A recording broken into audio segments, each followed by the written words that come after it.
So, no. This person is talking about gender-based violence and femicide in South Africa, the purple profile pictures and everything. All of these awful, awful, awful, awful, awful statistics. Please go support the original creator. They are, an actual South African woman who can tell you and explain to you the history and the reality of the situation, boots on the ground. Speaking of boots on the ground, please also go support Women for Change. Sign the petition, donate if you can.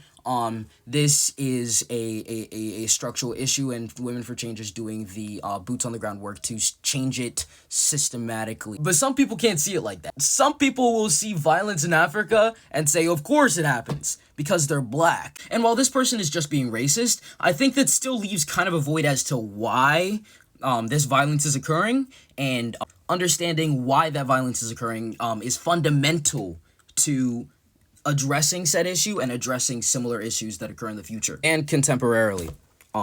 Links for my friends in Palestine and donations for Sudan and Congo should be found wherever I can put them. You have to remember that most of the people who experience gender-based violence in South Africa experience it by the hands of an intimate partner, not a stranger. So there is no clearance of gender-based violence in South Africa without discussions of this not so inherent power imbalance between the genders within South African society and the complacency of the South African government in that reality.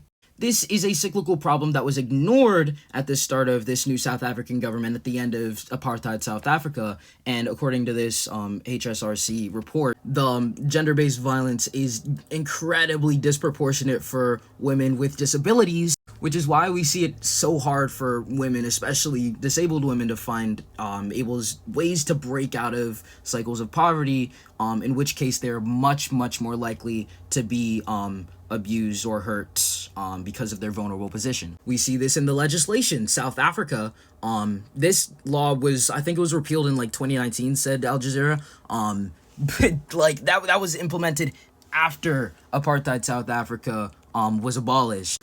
Bruh, my audio was cooked. But I was basically saying the policies that people advocate for, you'd be hard-pressed to find them implemented anywhere in the government, such as the following. It appears that in the absence of a broad, people-backed anti-inequality movement in South Africa on the basis of gender, even their incredibly representative legislature can't seem to get ahead of the curve on gender-based violence. So it seems in order to accurately address the issue within South Africa, there needs to be a broad people-backed movement that understands the historical, systemic, colonial causes of patriarchy within South Africa, and addresses that by educating, by advocating, publicizing, and providing social safety nets for the people who are harmed by this reality.